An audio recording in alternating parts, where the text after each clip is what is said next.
Assalamualaikum warahmatullahi wabarakatuh. Kami dari kelompok 2 mahasiswa mata kuliah pengantar manajemen IPB dengan saya Nadia dan rekan saya Anggi, Aldi, dan Benina.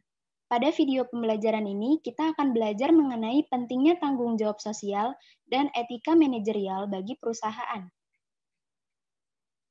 Tanggung jawab sosial perusahaan merupakan tanggung jawab perusahaan atas dampak dari keputusan dan aktivitasnya terhadap masyarakat dan lingkungan yang sifatnya transparan, etis, konsisten dengan pembangunan berkelanjutan dan kesejahteraan masyarakat, memperhatikan para pemangku kepentingan sesuai dengan hukum yang berlaku, sejalan dengan norma-norma perilaku internasional, dan terintegrasi dalam ketatalaksanaan organisasi perusahaan. Menurut ISO 26000 tahun 2010, perusahaan perlu memperhatikan 7 dimensi dari tanggung jawab sosial. Di antaranya adalah tata kelola organisasi, hak asasi manusia, praktek ketenagakerjaan, lingkungan, prosedur operasi yang wajar, isu konsumen, keterlibatan dan pengembangan masyarakat. Dalam menerapkan tanggung jawab sosial, perusahaan berfokus pada lingkungan, pelanggan, karyawan, dan investor. Terhadap lingkungan, salah satu contoh tantangan besar bagi perusahaan yaitu untuk menerapkan tanggung jawab sosialnya adalah tentang bagaimana perusahaan mengendalikan polusi sebagai dampak dari kegiatannya. Bentuk tanggung jawab sosial perusahaan terhadap pelanggan yaitu dengan menyediakan produk-produk berkualitas, menetapkan harga-harga secara adil, memenuhi komitmen dalam pengiriman, serta menghormati adanya jaminan produk. Terhadap karyawan, perusahaan dikatakan memenuhi tanggung jawab hukum dan sosialnya apabila karyawannya diberi kesempatan yang sama tanpa memandang faktor-faktor suku, jenis, kelamin, atau faktor lainnya yang tidak relevan. Sebagai bentuk tanggung jawab sosial terhadap investor, perusahaan wajib mengikuti prosedur akuntansi yang tepat, memberikan informasi yang tepat kepada pemegang saham, serta mengelola organisasi untuk melindungi hak pemegang saham dan investasi. Dalam pengelolaan tanggung jawab sosial, perusahaan dapat melakukan beberapa strategi dari tingkat tanggung jawab terendah sampai yang tertinggi. Ada strategi reaktif, di mana dalam kegiatan bisnisnya, perusahaan cenderung menolak atau menghindarkan diri dari tanggung jawab sosial.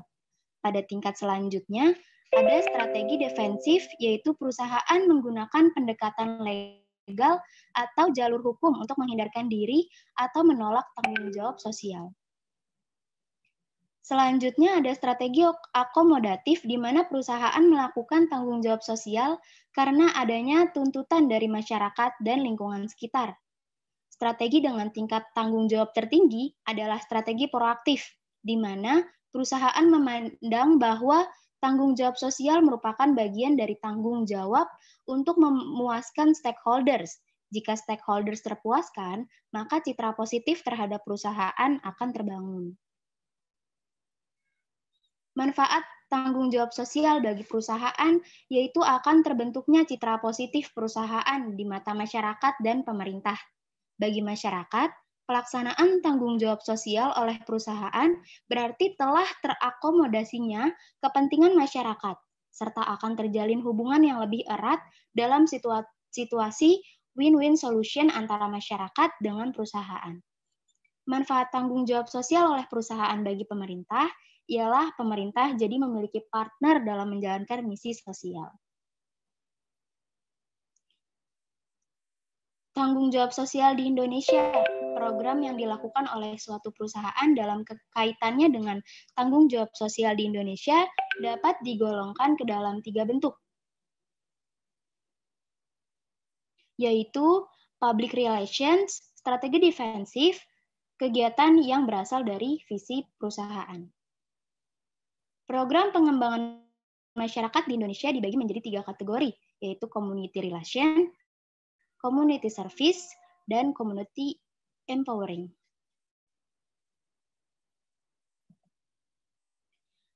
Di Indonesia, pemahaman mengenai tanggung jawab sosial telah masuk dalam tahap pertumbuhan Mayoritas tanggung jawab sosial yang banyak dilakukan diperuntukkan untuk kegiatan-kegiatan seperti pendidikan, kesehatan, dan pelestarian lingkungan. Namun dalam pelaksanaannya terjadi banyak yang tidak sesuai nih. Peraturan hukum mengenai pelaksanaan Corporate Social Responsibility atau CSR di Indonesia dinilai tidak jelas. Bentuk dan wujud CSR yang diimplementasikan para pelaku usaha tidak sesuai dengan undang-undang. Para pelaku usaha memandang CSR sebagai kegiatan sukarela atau charity. Banyak perusahaan yang membuat CSR menjadi etalase untuk pencitraan. Konsep demikian benar-benar tidak tepat. Meskipun begitu, tidak semua perusahaan melakukan penyimpangan dalam melaksanakan kegiatan CSR. Di Indonesia sudah banyak perusahaan yang menjalankan program CSR untuk menjangkau dan memberikan manfaat bagi masyarakat.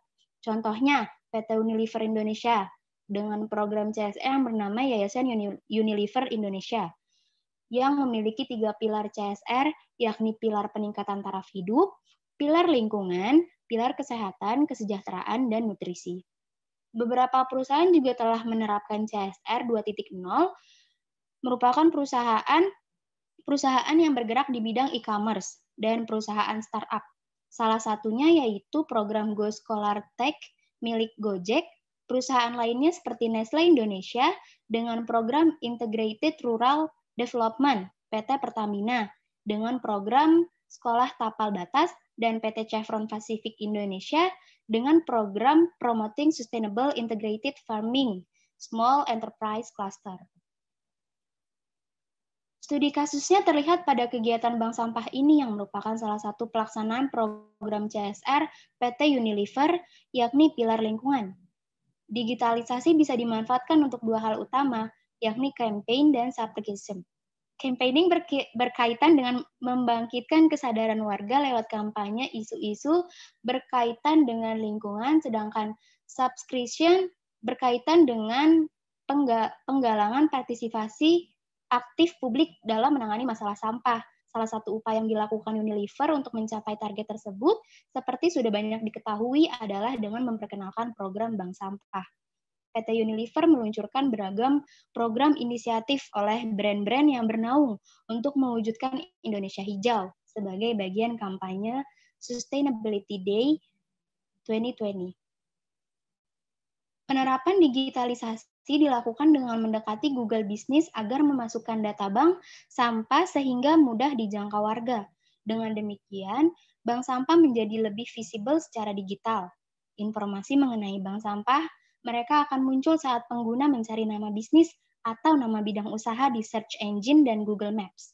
Saat ini, lebih dari 300 bank sampah binaan Unilever telah terdaftar di Google My Business.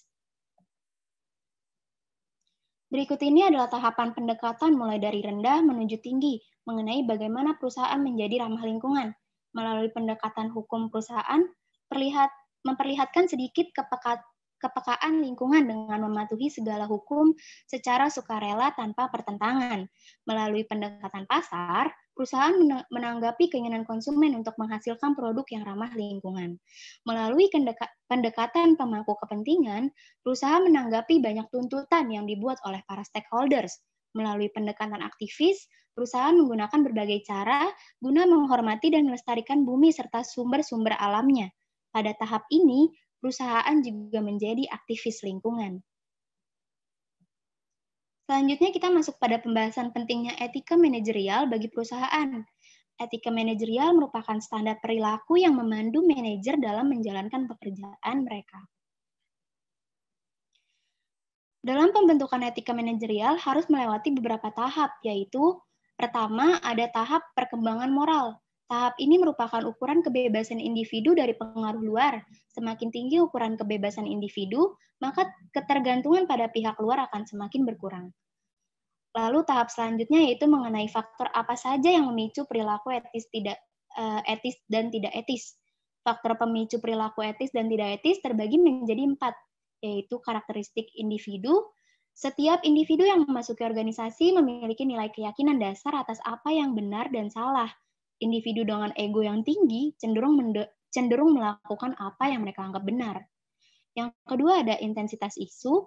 Penentuan intensitas isu yaitu konsensus tentang kesalahan seperti seberapa banyak kesepakatan yang menyatakan tindakan ini salah, kemungkinan kerugian seperti seberapa sering tindakan ini menyebabkan kerugian, kecepatan akibatnya seperti seberapa cepat kerugian tersebut dirasakan, jarak terhadap korban seperti seberapa dekatkah calon korban, lalu konsentrasi akibat seperti seberapa besar konsentrasi akibat tindakan para korban tersebut, lalu serta besarnya kerusakan seperti berapa banyak orang yang akan dirugikan.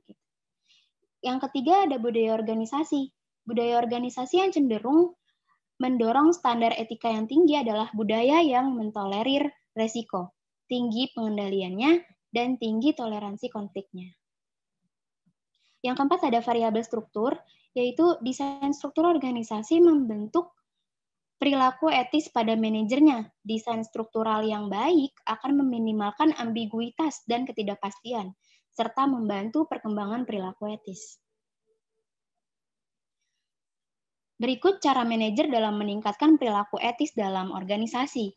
Yang pertama, manajer menyeleksi karyawan dan memilih individu dengan standar etika tinggi. Yang kedua, mengembangkan kode etik serta aturan-aturan keputusan. Yang ketiga, manajer harus memberikan teladan. Yang keempat, manajer mensosialisasikan tujuan pekerjaan dan mekanisme penilaian kerja. Yang kelima, manajer selalu mengadakan training etika. Yang keenam, manajer selalu melakukan audit sosial yang independen. Dan yang terakhir, manajer mendukung individu yang menghadapi dilema etik. Sekian penjelasan materi dari kami. Terima kasih.